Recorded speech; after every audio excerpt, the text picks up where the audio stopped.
wonder if I could. All right, guys. Sorry, I had to finish up there. Got a little out over my skis. Didn't know what the heck we was doing there, but we're here. We're here. You're there. We're here. Everybody's here. We're plumb level and square. No, we're not. Knocking shit all over the place. Sorry about that, guys. It's it's Friday after Christmas, and some of us got wee bitty inebriated last night during the Lions game, and justifiably so. I think if any of you paid attention to what was going on, there's many reasons to cry into our beer last night. All right, there we go. Now we're locked in.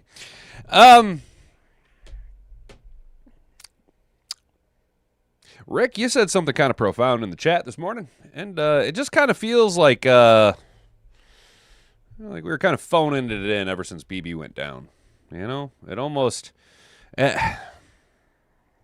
it's just like there just wasn't that fire in our pants. You know what I'm saying? And then this week in particular, you see a lot of illness ravaging teams ripping through the Lions locker room, and a lot of guys just weren't available. Taylor Decker, Glasgow had a knee.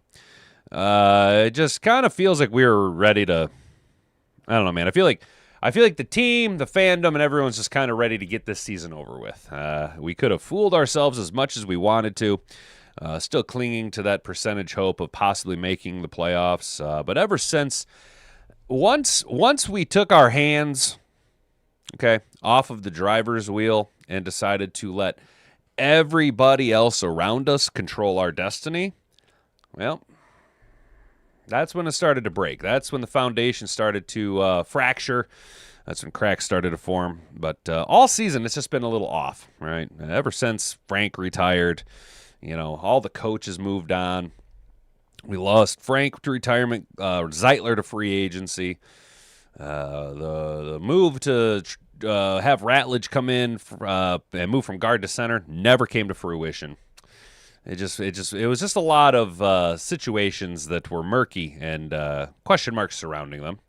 And then as we progressed, moved in to the regular season, the question marks around the offensive line, the offensive coordination, those questions then started to be answered, and they weren't the answers that we were looking for.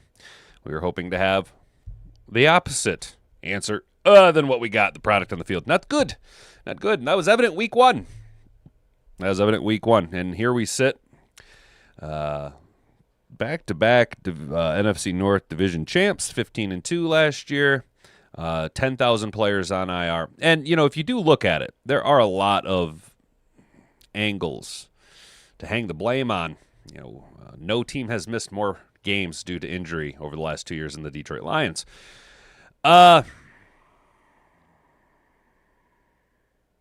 It just feels like everything was just off, and I think we and the team and everybody else is just ready to get it over with. There's a lot of retooling that needs to be done.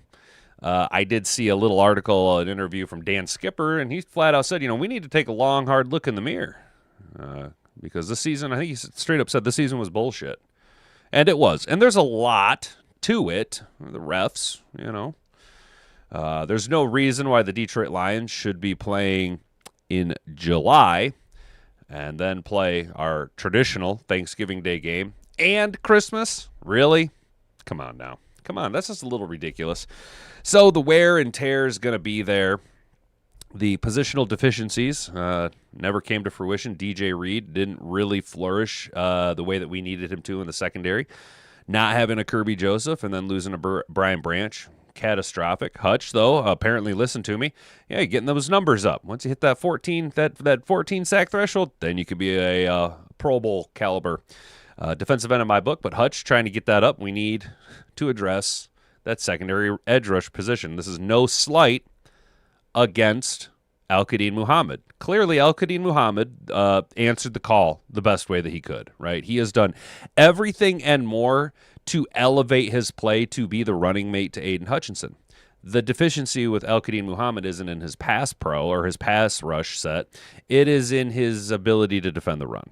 And again, I like Al-Qadim Muhammad. I think he's going to be a positive point for the team next year if he's still on roster as a rotationary third down defensive end. But we need another bookend, not Marcus Davenport, right? We need another young, athletic defensive end. We need Brad Holmes to address this position.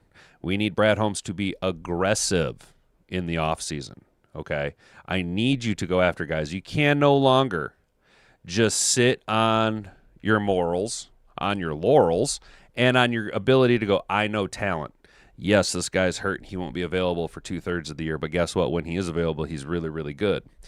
It's just his best ability is not being available.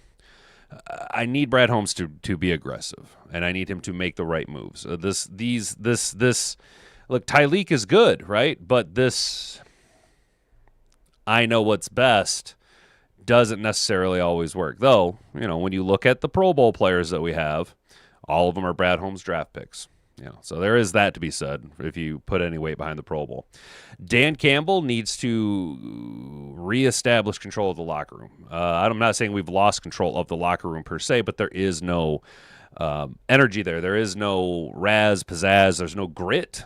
We are not a gritty team this year. We lost our edge. We lost our grit. We were not the Detroit Lions that we were supposed to be. I'm not saying we were SOL, but there were some demons that I thought were exorcised from this organization, whoopsie poopsie, that reared their ugly head.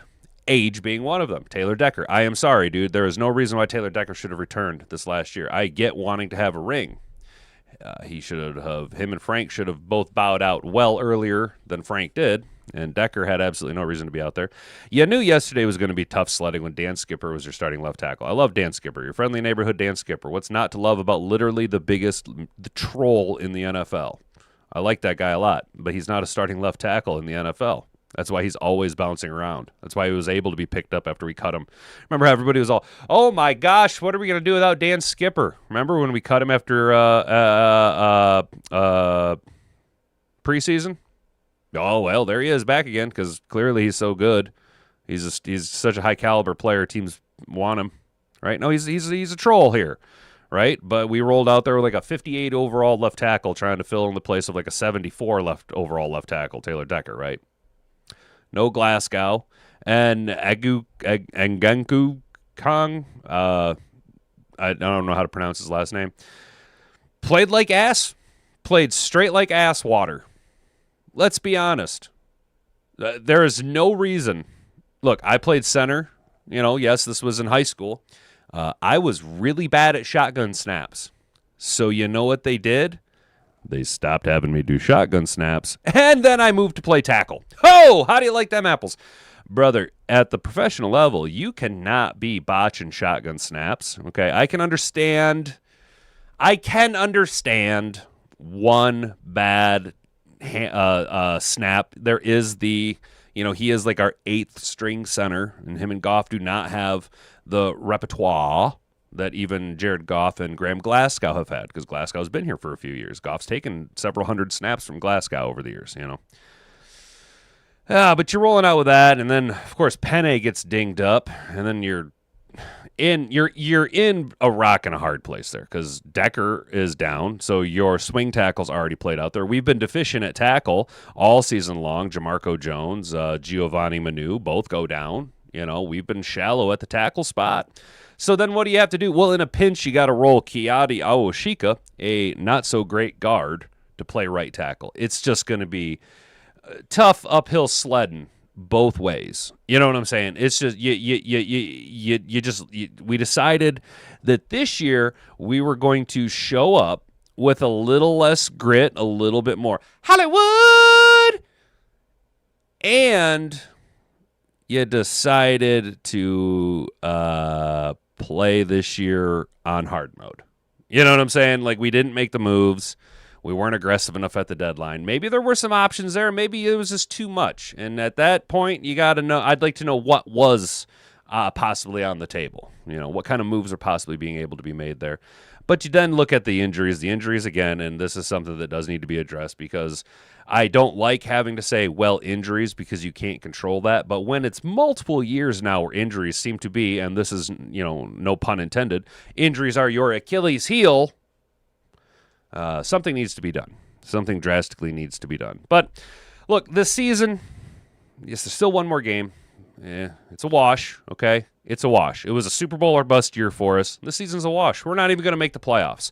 Now is when we show how we grow. Just as we learned how to win, we also have to learn how to lose, how to rebuild, how to recalibrate, reload, re-engage. You know what I'm saying? So that next year, we can go out on the attack, and we can take back the division crown that is rightfully ours. Bring it back, where it belongs, in the safe confines of Ford Field, away from the cold environments of Chicago or Green Bay, someplace nice here where it's climate controlled. And let's be honest, after the past couple of years here, I think the NFC North crown, at least from everything I've seen, prefers to be in Detroit. So this season sucked by all metrics.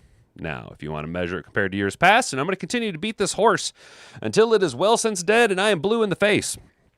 Compared to the Detroit Lions of years past, the franchise that we were forced to root for decades, we are infinitely better, right? A down year for us now is a high water mark for 4 years. For a 4-year talking point, it's the high water mark for the Detroit Lions in years past. So we have come a long way.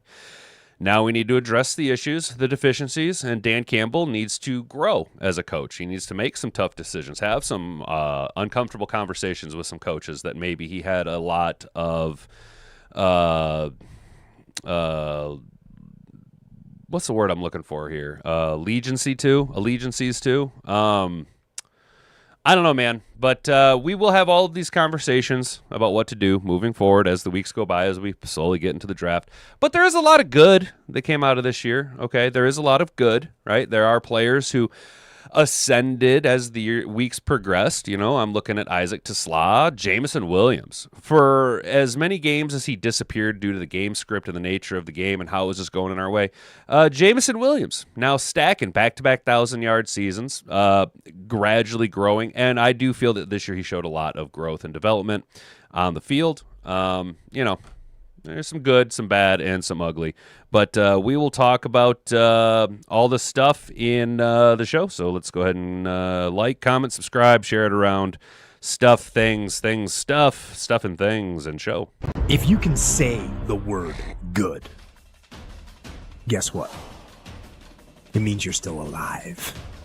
It means you're still breathing. And if you're still breathing,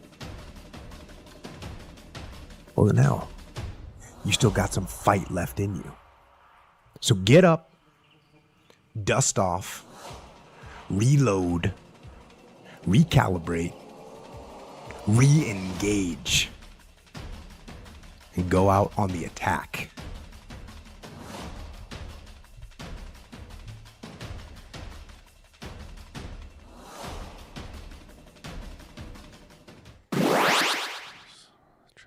Yeah, dude. Shout out Trippy. I do agree with you, dude. I'm going back to the Brad Holmes signal this season we lost with no move at the trade deadline.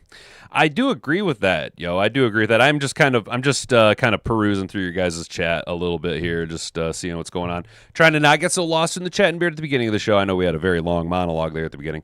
Tesla merging makes Amon-Ra or JMO expendable for trade or value, rebuilding the trenches.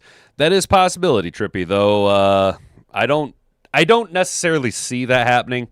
I do like Tesla emerging, but I do really think that he will next year and the following year, so over the next 2 years, he will really fit that Josh Reynolds and Fireball Tim Patrick role. The bigger-bodied, red zone target, move the sticks type player. Personally, I think he'll be underutilized in that role. Not necessarily reaching his ceiling per se, but I think for now that would be a perfect role for him. Kind of hopefully next year, depending on how long it takes Laporta to get ready to rock and roll back at 100%, maybe he could eat up some of those Laporta targets as well. We have seen, though, that with Jared Goff, productivity with players tends to go up the more time he has with the guys. Look at Amon-Ra. You know what I'm saying? Look at JMO. Look at how it's just, I would say Laporta, but injuries have really hampered his NFL production. You know what I'm saying? This is a character building year. American boxer, my guy, that is very well put. That is very well put, dude. I have to give you a fucking round of applause on that. Like we did in elementary school, I got to give you a round of applause on that one. That's actually a very good take, dude. It is a character building year. This next year will be the tellingness, I guess, or the telling of what we are actually made of. Do we bounce back, or is this the year that breaks the fun little ride we had with rah Dan Campbell, woohoo, bang, Guns Mahoney, woohoo? You know what I'm saying? Or do we bounce back and show what we're really made of? Tesla will be taking the Raymond targets next season. You know, Rick, I don't have anything against Khalif Raymond, and if they want to keep him around as a gadget depth piece, fundamentally sound player, understands the offense, and can be used in special teams, go ahead. I'm not beating the war drum to keep Khalif Raymond around. I like him a lot. Good on him and everything he's been able to accomplish. He is now the franchise all-time leading punt returner for the Detroit Lions, and he's done that in an insanely short amount of time, in my own opinion, for whatever that's worth. Now, we have had a obnoxious amount of punt returners over the years, but I'm not over here going, if we lose Leaf, we lose 25% of our offensive production, and we can't let him go to another team where he's going to flourish and be an all-pro. That's not who he is, and that's not the phase of his career that he's in now. The reality is he's, on the wrong side of the age, or the wrong side of the clock. Contract's up, and we will start looking at it a little bit here. Now, I'm one that believes that the salary cap is only as real as you want to make it out to be. We, though, are going to start trending into some possibilities of having some issues with the salary cap, especially when you start looking at guys whose contracts are going to be up and guys who are already under contract with the extensions that we signed. There is quite a bit of money going out for the Detroit Lions, and we're going to have to make some pretty tough decisions with what dollary dues we have left. So, first story that we have pulled up for you guys today, and I just be forewarned, it is Friday. I don't have to work today. We might go a little bit long, just a heads up. It's my show, and I do what I want. We got Tim 20 Man. Tim 20 Man. I'm going to miss reading Tim 20 Man 5 days a week because as we move into the off season, right, we're going to have to start going out there and really finding some outlets as we start looking at the draft and free agencies, and we're going to be going down some rabbit holes. But for every rabbit hole we go down, sometimes you find some gems, which is why we ended up finding AtoZ Sports. I think it was last year I ended up finding AtoZ Sports, which is another article we'll talk about from over there. But sometimes you find some good, some bad. But over here we got Tim 20 Man. He says there's a lot to talk about with the Week 17 observations. Lions head coach Dan Campbell said after Thursday's 23-10 loss, that is an egregious 10 measly points to Minnesota, that he and general manager Brad Holmes have a lot to discuss when the season is over after Thursday's loss eliminated the Lions from playoff contention.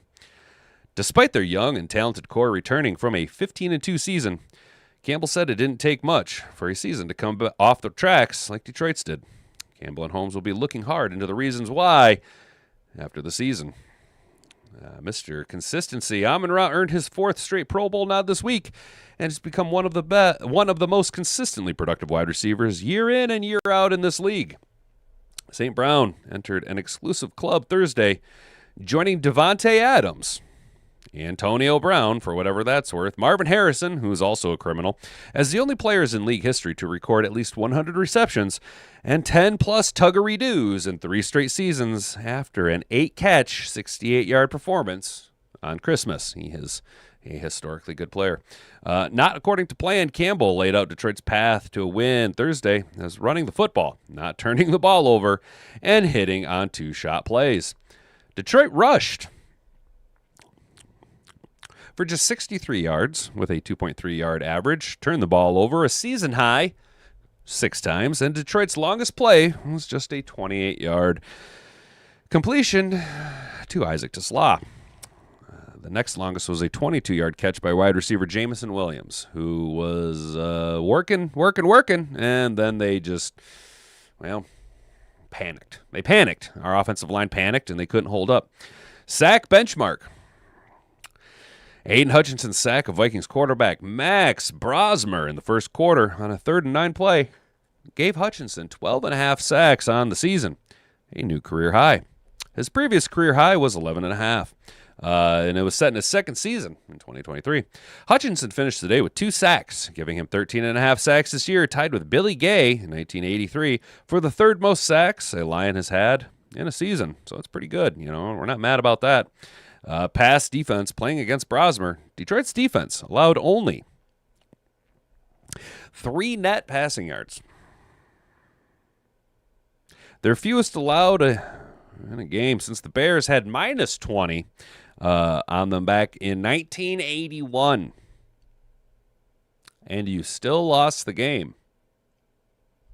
I'm not going to say it was our defense's fault per se. Punt return record. Mel Gray last wore a Lions jersey in 1992, and his record of 1,427 punt return yards stood as the franchise mark for more than 30 years until Thursday. Kyle Freeman is now the franchise record holder for punt return yards, establishing a new mark of 1,452.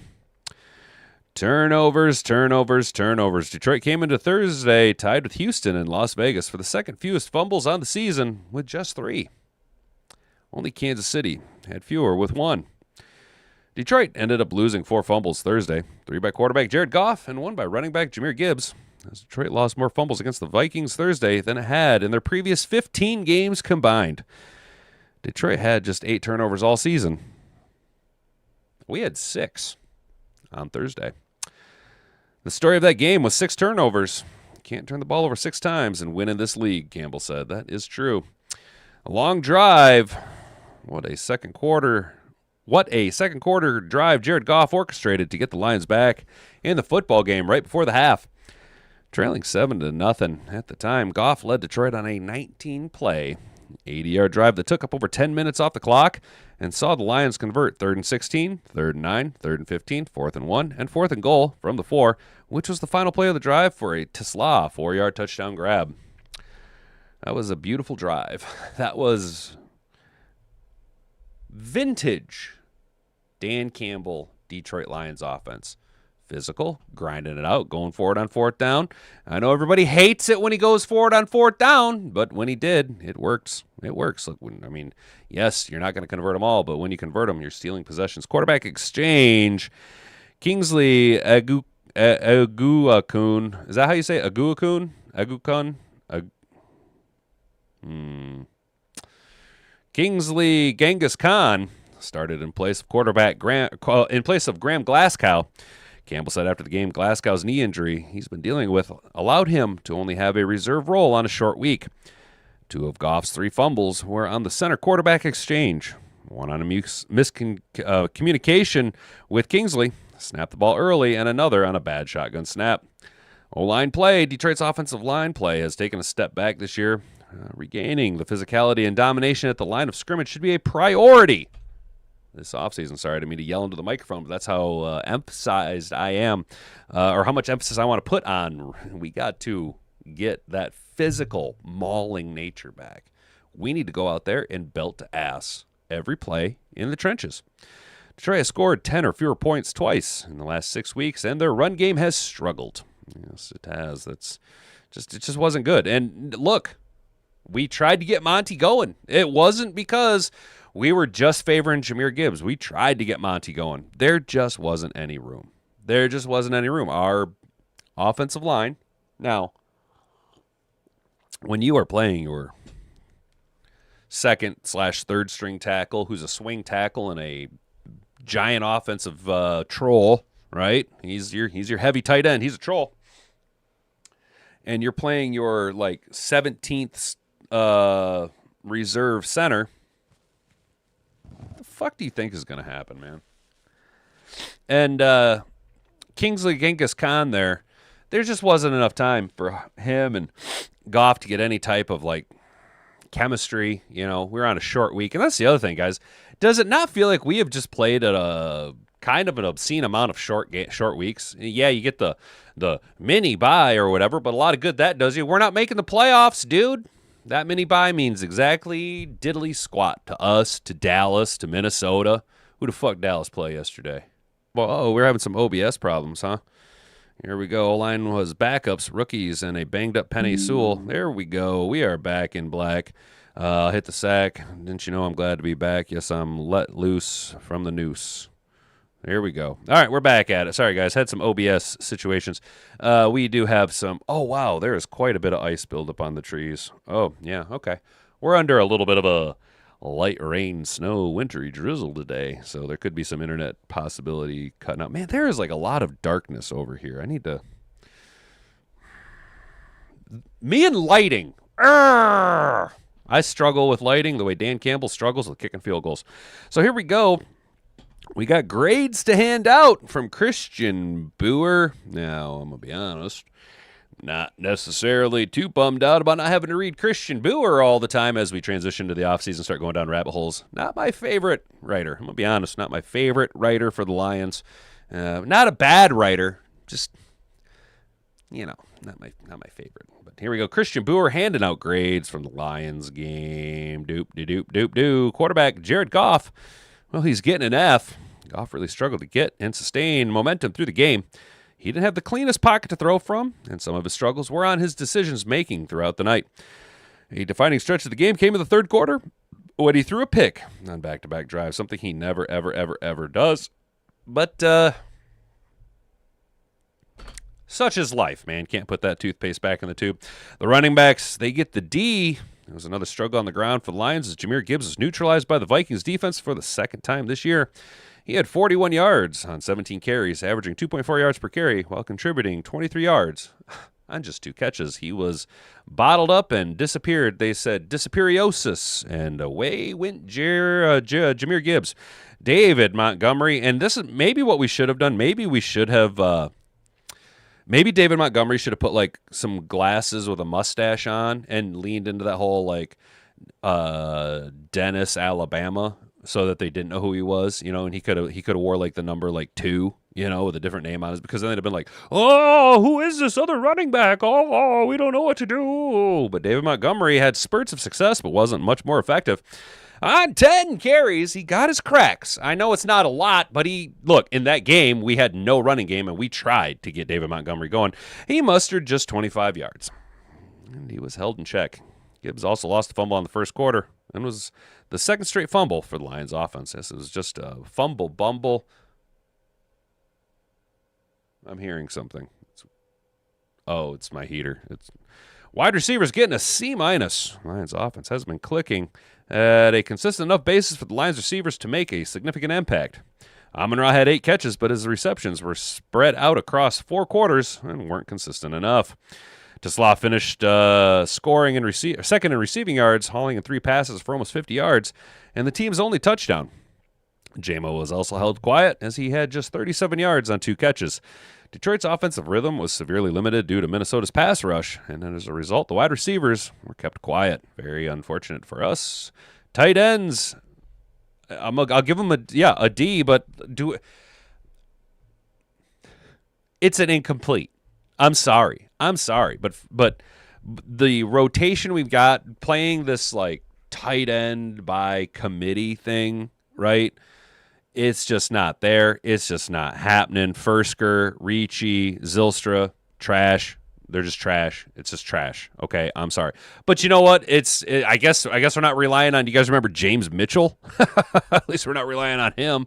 But I don't even think you can grade out the tight ends. They didn't get any passing production from their tight ends. The trio of Zylstra, Fursker, and Ricci were held without catches. Fursker and Ricci both had targets, but were unable to haul them in. Zylstra did make a pivotal mistake on Detroit's first series in the second half. He was whistled for a false start, with the Lions having to go for it on 4th down, which forced. But no, that actually wasn't him. I hate to say it, but it wasn't him. It was actually Ricci that jumped off sides. It wasn't Zylstra, so that's a unfair flagging of Shane Zylstra. But are any of you going to be losing any sleep, crying in your beer over none of those 3 guys being back next year? If I'm hanging on to any tight ends, it's Laporta because he is very, very good, but it's with question marks. It's me signing a free agent. It's me drafting a tight end in the 4th round because Sam Laporta, as good as he is, starting to get a little bit of that injury-prone tag hung on him. You know what I'm saying? So I need another option. Brock Wright can't block, and honestly, considering the contract we gave Brock Wright, I'm like, go ahead and cut his ass. He just ain't cutting it. He ain't a good run blocker. He ain't available enough to be a backup tight end in a reserve role for the Detroit Lions. I need something. I need somebody else. I need a free agent preferably a veterans type, someone with a little bit of pedigree, but maybe in their mid to late 20s, not quite 30, but getting there, but has the chops. Upcoming free agent tight ends. Boom. Ew, Tyler Higbee. Gross.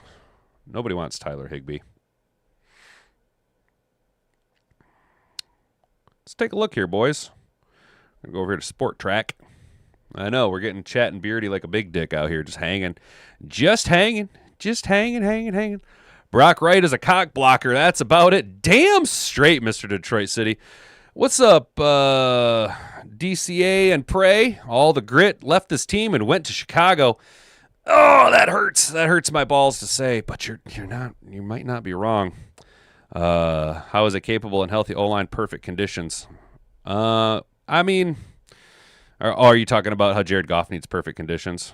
Always bad rookies and banged up Penny Sewell.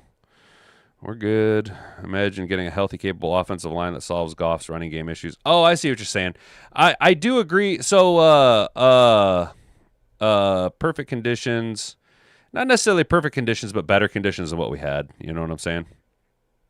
Appreciate it, Mr. Detroit City, brother. And real quick, I do want to say shout out to all you guys that stopped into the Christmas Day stream and said what's up and Merry Christmas. I think that was pretty dope of you guys. We had a little fun. Shout out to B-Rad holding down the fort for me while we got to enjoy Christmas Day with Hat and Boobs. So are there no tight ends that are going to be free agents? You guys are seeing this, right? It's just like get fucked. Do I need to go to 2025? Yeah, see, this is where everybody already went. So I would like 2026, please. Huh. Nothing.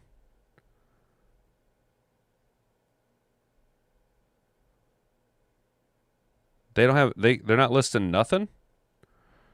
Like for real? Dude, what is going on? That's wild as hell. It can't do 2026, but it can do 2020. All right. It can't project upcoming free agents? No. We need to look this up a little bit more, guys. I'm sorry. Upcoming NFL free agents.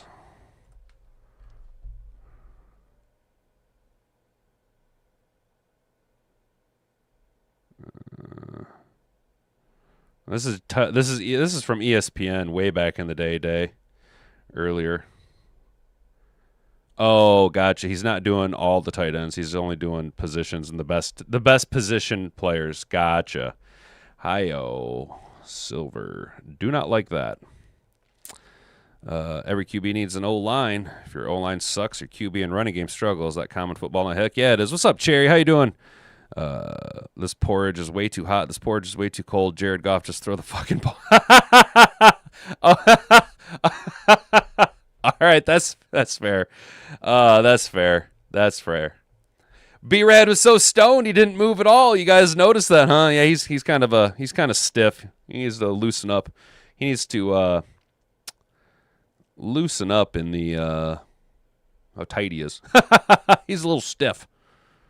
All right. Now, why can't I? All right. Here we go. See this. Now we've got upcoming. Now we've got now it does it. Now why won't it load tight ends? Boom. There we go. All right. Okay. All right.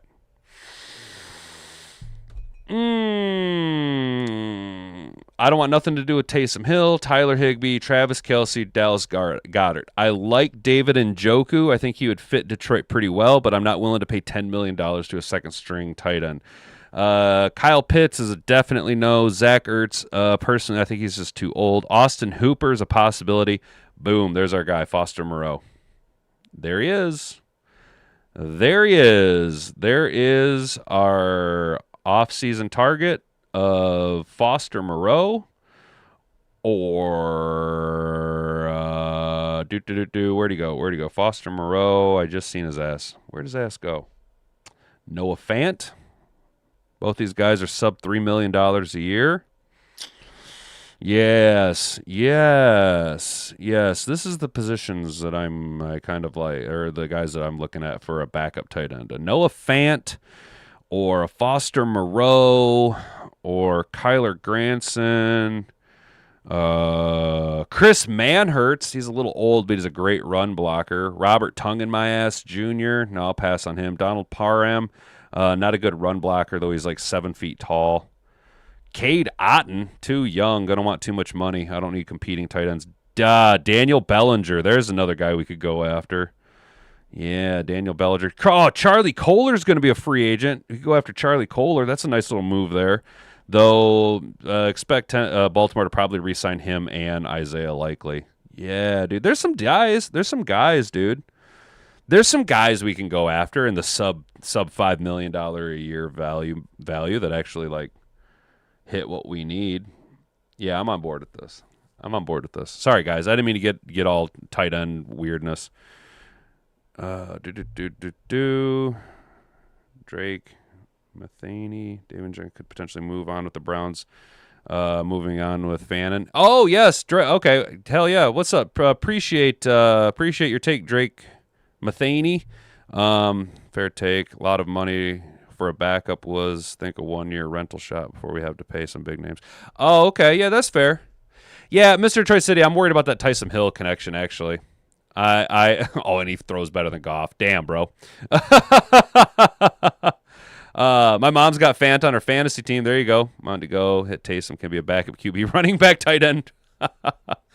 Will be ever the same after the back thing. We might need a new starting tight end. Yeah, Cherry, and that's kind of what this whole speculation that I'm just kind of looking at the younger sub 30-year-old tight ends, because the question is a lot about Sam Laporta's injury. There we go. There he is. I'd like to know more about it.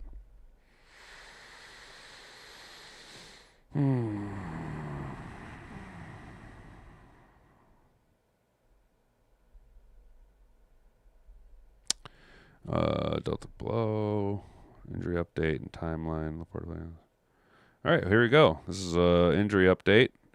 Laporta's injury remained unknown, but we know he needed surgery to correct the issue. Head coach Dan Campbell can't cast serious doubt on Laporta's ability to return. Yeah, he won't be returning this season. Going to produce really well. The procedure went really well long term. Okay. When we put it all together, it appears that the only shot the Lions have to see Laporta on the field again this season. Oh, okay. Stop disconnecting me. Reconnect me. There we go. That's Commanders treatment, underwent back surgery. Extremely likely. Why won't they tell us what it was? Back surgery, underwent back surgery. Sam Laporta. Like that, there's back surgery. How much money, what type of surgery did Sam Laporta have? Oh, come on, dude. He had back surgery. That's clear as mud. Man, so that's a good question, Cherry. That's a good question, and that's something that we do need to try and, I guess, clarify. We have to read the tea leaves. Is how serious, and is he really going to be able to bounce back? What type of injury, what type of surgery? Is there anybody that we can look to say, see, they had that very same type of surgery. This is their rehab. This is their timeline, and this is how productive or unproductive they were post-surgery. You know what I'm saying? But, let's go ahead and let's keep digging down this rabbit hole, guys. Draft tight end class.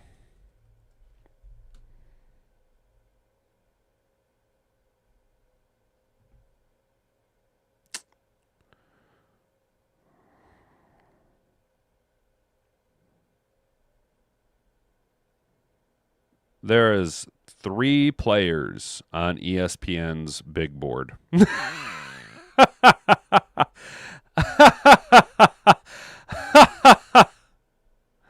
Oh, that sucks, dude. They got 4 guys. 3 guys. Well, that makes a whole lot of nothing. No, doesn't clarify nothing there.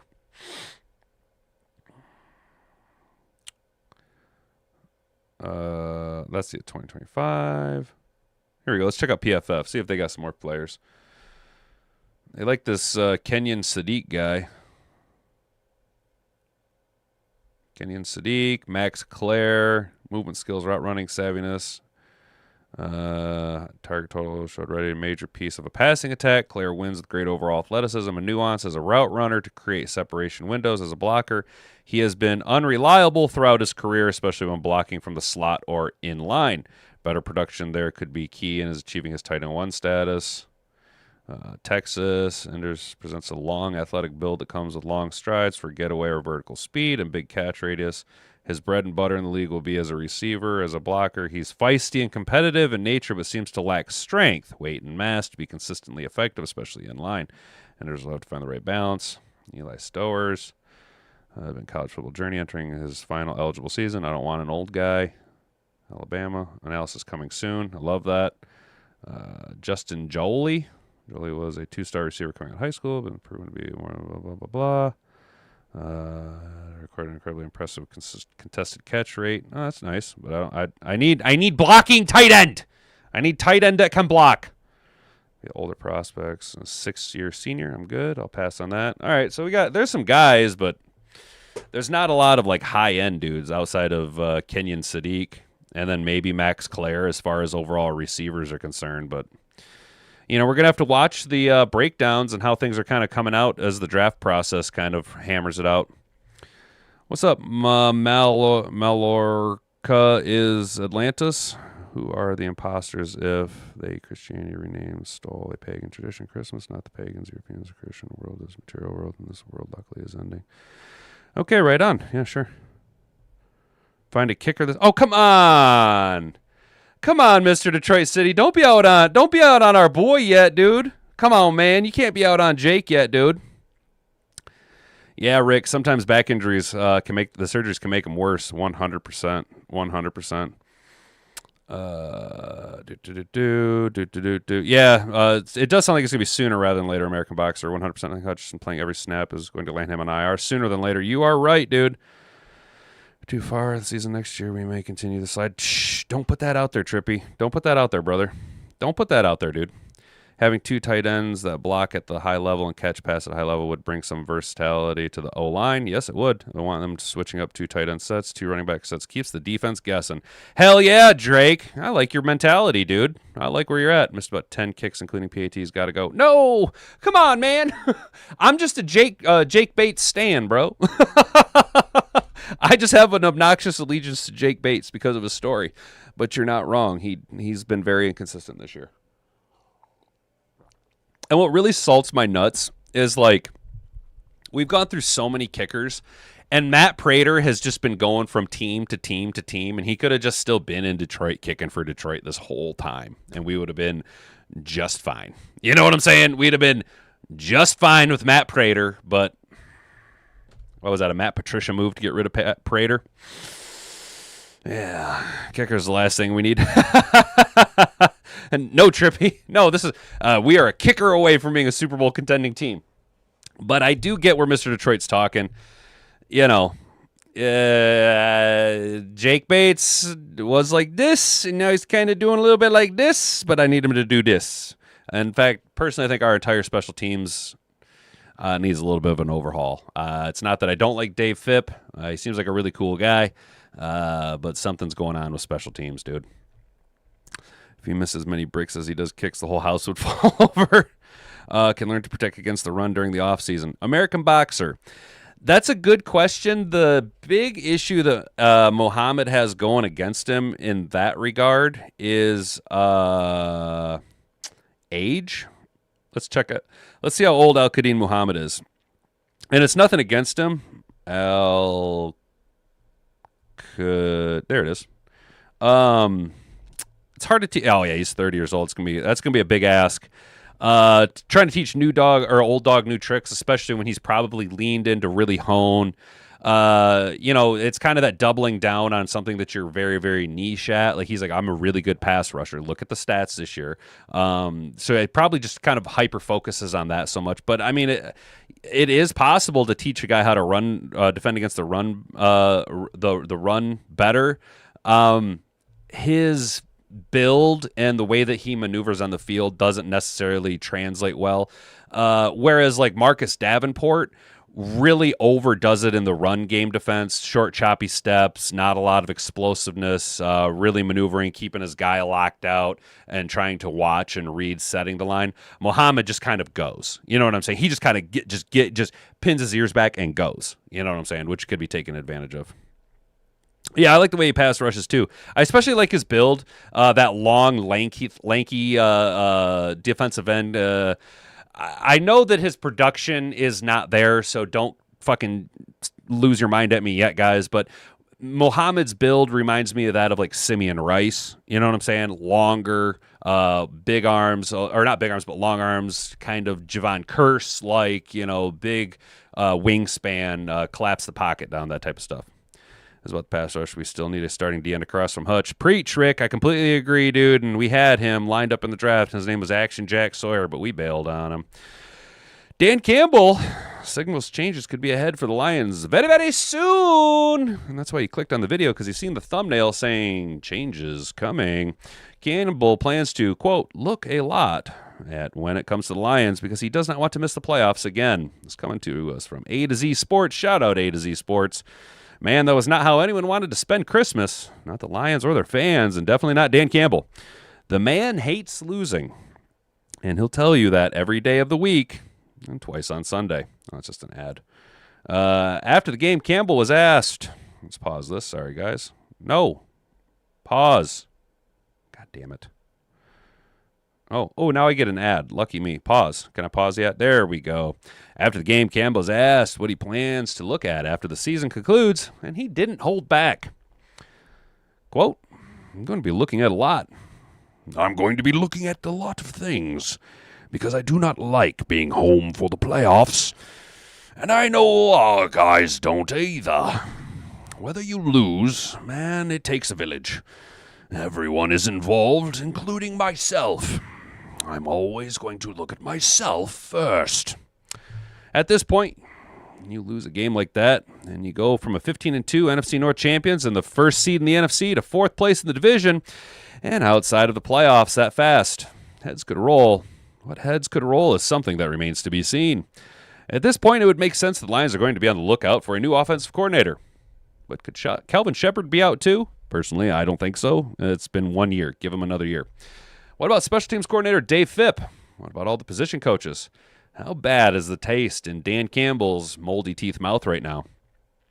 You have to look at the roster as well. The Lions have a good deal of free agents, and they have some players who they're going to have to make some decisions on. On top of that, this season has to have shown both Campbell and Lions GM Brad Holmes they can no longer sit on their hands or play it safe when it comes to player acquisition. I will repeat again, Brad Holmes can no longer sit on his hands or play it safe when it comes to player acquisition. Get aggressive. Go and win championships. We're going to see what changes could be made very soon. The Lions season ends next week, but the next steps begin right after that. It's going to be a long offseason. Campbell and Holmes have to make sure it's a good one, too. Yes, we do. Yes, we do. Yes, we need to make some tough decisions. We need to move on from some players and some coaching and bring in some new blood. You know what I'm saying? AQM is a speed rusher. I hope we keep him. Davenport, I'd trade for a ham sandwich. Cherry, I wouldn't. I'd just throw him in the dumpster. I'd be like, nobody wants this. MCDC just comes back with a new haircut. Nothing else changed. Damn it, Jim! Yo, what if Dan Campbell grows his hair back out? Oh, damn, American Boxer, you were sick on top of it. That sucks, bro. Davenport had no business playing football anymore. Can't stay healthy and do much when he is. I agree, Rick. I agree. He needs to look at the OC that knows more than he does. Yep, America. And honestly, guys, John Gruden. There's our offensive coordinator. John Gruden. Tell me I'm wrong. Why not? Why not John Gruden? Knock on wood if you're with me, man. You know what I'm saying? Let's fucking go. I'm scared to see what Ben Johnson is going to do next week. Ben Johnson, well, American Boxer, I can't say on YouTube what he's going to do, but you can go to a certain hub.com and see things that Ben Johnson will be doing to Caleb Williams. Liking the video feeds the beard. Subscribing keeps the hat on. Hell yeah, Trippy. I appreciate that, dude. That's what's up. Yeah, guys, if you don't mind liking the video and subscribing to the channel. Fun fact, you can only engage in the chat if you're a subscriber. Shout out. I think, Trippy, you were the one, or maybe it was Rick. One of you two told me to do subscriber-only chat, and I've been trying to do that. I also set my stream up to be dual stream, so when people are on shorts, sometimes it picks up on their short feed. You know what I'm saying? So, play no one who matters versus Chicago. No sense injuring a player who matters to get a worse draft. Or Cherry, and that's kind of what I was saying last week. I didn't know that Taylor Decker was sick, right? But that's kind of what I was like. Does Taylor Decker just go on IR the rest of the year? There's no sense. He's gonna retire. He should retire, and if he doesn't retire, he needs to go play somewhere else, right? Do you really risk rolling a guy out there like a St. Brown, like a JMO, and risk them, rupturing an Achilles? You know what I'm saying? Or do you go and let Tesla play the whole game? You know what I'm saying? Do you just kind of fucking wing it? For lack of a better term, do you just? What is the sense other than this game is just so that you can sweep the Bears? That's really the only thing we can have to win, is that we swept the Bears in Ben Johnson's first year. Despite all of their accolades, they still lost to Detroit 2 times this year. You know what I'm saying? So Kimber hit 100K, and we celebrated last night. Dude, I didn't see that, but that's awesome. I'm going to be honest, Mr. Detroit City. I was pretty toasted last night, but I was a little buzzed last night. But that's super awesome, dude. And I will say it time and time again. Mike Kimber being less than 1 million subscribers is fucking ridiculous, dude. It's absolutely insane that YouTube doesn't push more viewers his way, because he's like the OG and does his production values. Like, I wish I could have the sounds and shit that he does, and like his background with the green screen is dope and stuff. Ooh, I'm sweating like a pig. Woo wee. We got some sweat stains going on here.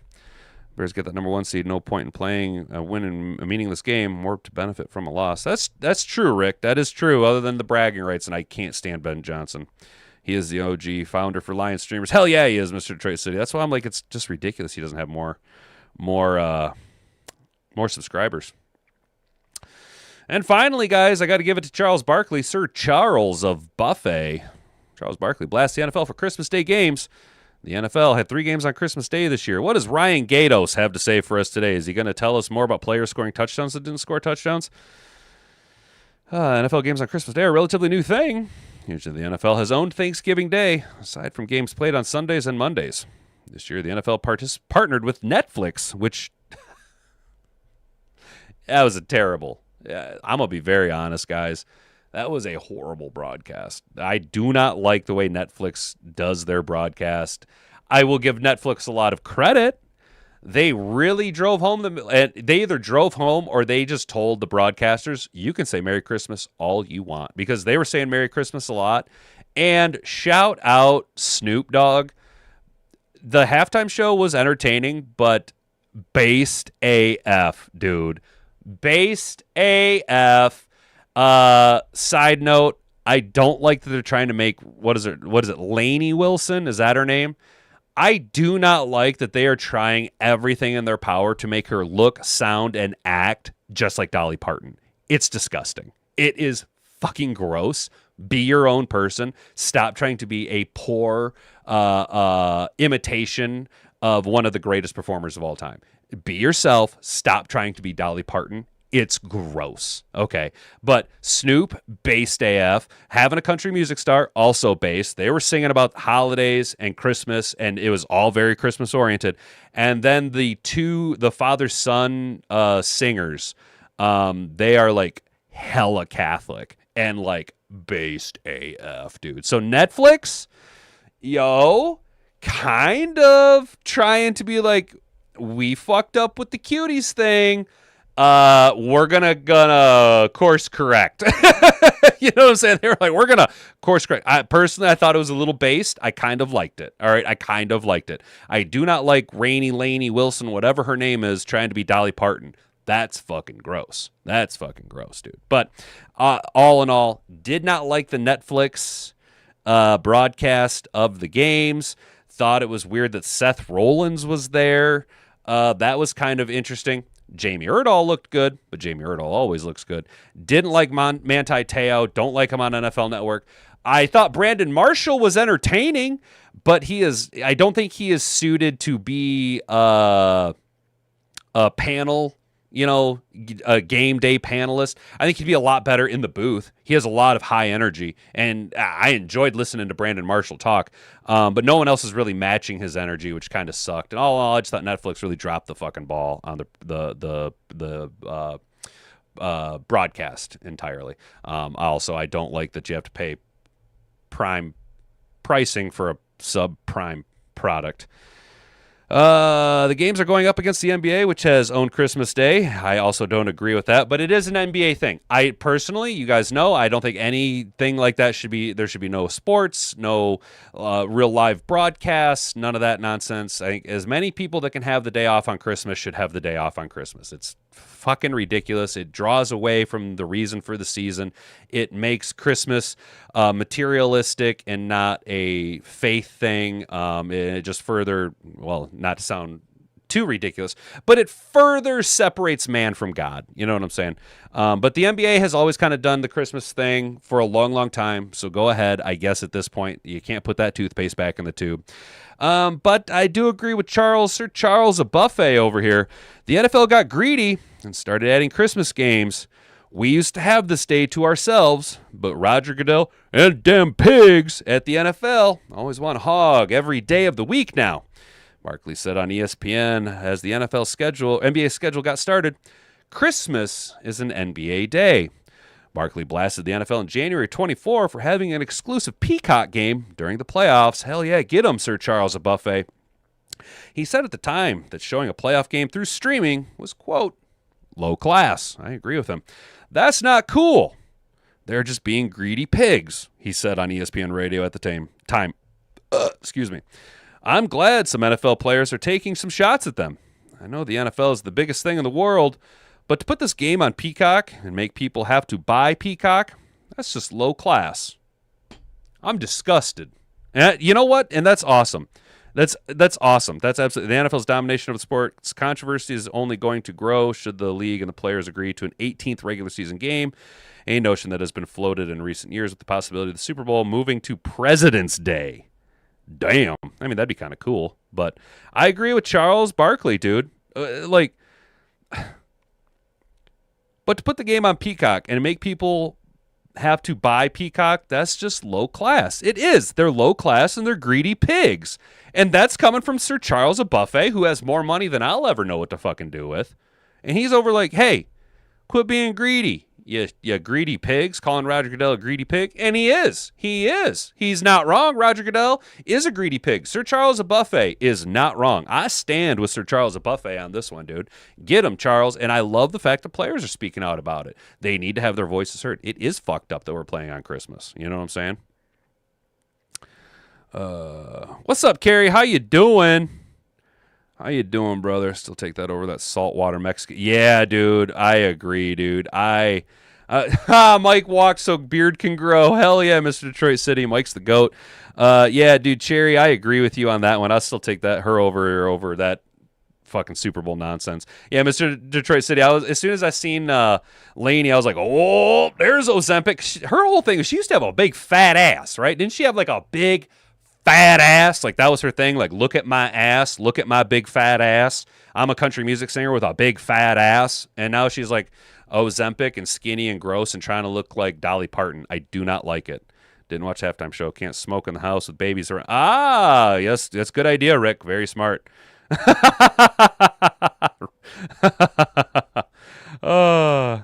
Give people the damn day off. Yes, exactly, Cherry. I don't even like to go to like a gas station. You know what I'm saying?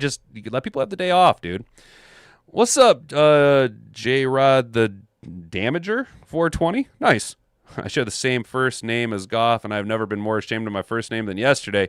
Damn, dude. That's rough, dude. It's all good, though, man. It's all good. You know, we've seen Jared Goff have bad days, and I'm not trying to, like, make excuses for Jared Goff, but bad snap over his head, bad snaps. You know, there's just some things that are outside of his control. But I do agree with you, bro. It was just rough sledding, brother. Someone passed Charles a piece of ham, and he'll shut up. Yeah, he will, dude. Sir Charles a buffet. Christmas is a religious holiday. The NBA doesn't own Christmas. Christ owns Christmas. Hell yeah, it does. Hell yeah, Rick. Preach, brother. Goodell will get it, just like Bud Light got it. I hope so, dude. That'd be kind of cool if we could actually boycott the Christmas Day games. But, you know, looked like Jared Fogle. Nice.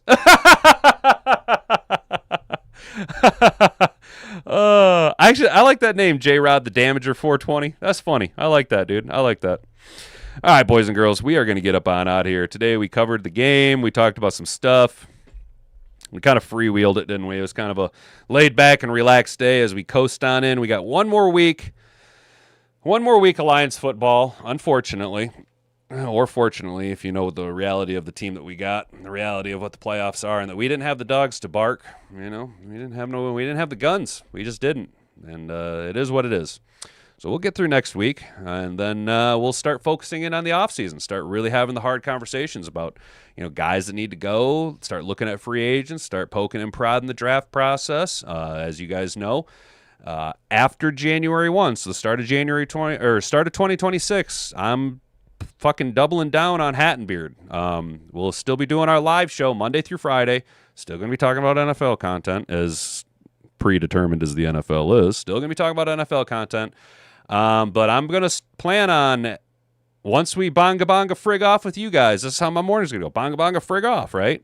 I'm going to go downstairs. I'm going to take a piss. I'm going to top off the old can. I'm coming back up here, and then we're going to be fucking Tim Pool of football content. You are then, after the live show, you are going to get a daily video on demand, somewhere between 10 to 20 minute long, standalone video. No chat, no nothing. Just me talking about a story, standalone. Bam. As well as I'm then going to start, I want to get at least one, if not two, draft prospect spotlight videos out for you guys every single week leading up to the draft. So we're doubling down on the content, and I need you guys to help me out with that. When we do, I need you to keep your notifications turned on, share that stuff around, like that stuff, watch it as much as you can, hype me up as much as you can. Guys, we are barreling down on 1,000 subscribers. I have actually well since blown past that 4,000 hours of watch time. I am at about 4,200 hours of watch time right now. So we are well past that mark right now. I am, you know, a little under 200 subscribers away from the 1,000 subscriber threshold to finally go past that last marker of monetization, which will be huge. I can do as much as I can, but as you guys know, the most of the heavy lifting is done by you guys on the other end of the screen here, right? I could just be an AI inside of the box for all you know. The majority of the heavy lifting is done by you guys, sharing this, commenting, liking the videos, telling your friends, telling everybody you know. It's the best way. I can't do it without you. It's the reason I show up every day is because you guys make it easy for me. Yeah, I mean, it's genuinely what I look forward to is hanging out with you guys every single day. It's awesome. Dare I say mildly therapeutic at times. You know what I'm saying? So I appreciate all of you and Mad Hatter Nation. Just we're going to lock in and reload and get ready to go in 2026. We're doubling down on Hat and Beard. We're doubling down on the Detroit Lions. It's going to get good, and we're here for it. And you guys are going to be here for it with me. We're going to ride this thing, and it's gonna be good stuff, man. So I appreciate it all of you guys, all the comments you guys have sent through this year, all of you guys who just decided in 2025 to click on my video and you watched it, and for whatever reason you keep turning back every day. You're here. It's awesome. I love it. Thank you so much, you guys. Hopefully you all had a Merry Christmas yesterday. Have a good weekend. Stay out of trouble. We will be right back here Monday morning at 10 a.m. with more hard-hitting, fascinating content from the Hat and Beard Show. Until then, guys, stay out of trouble. Don't call for bail. It's not pay week. I've been Hat and Beard. You've been an attentive audience. Until then, bonga bonga. Frig off.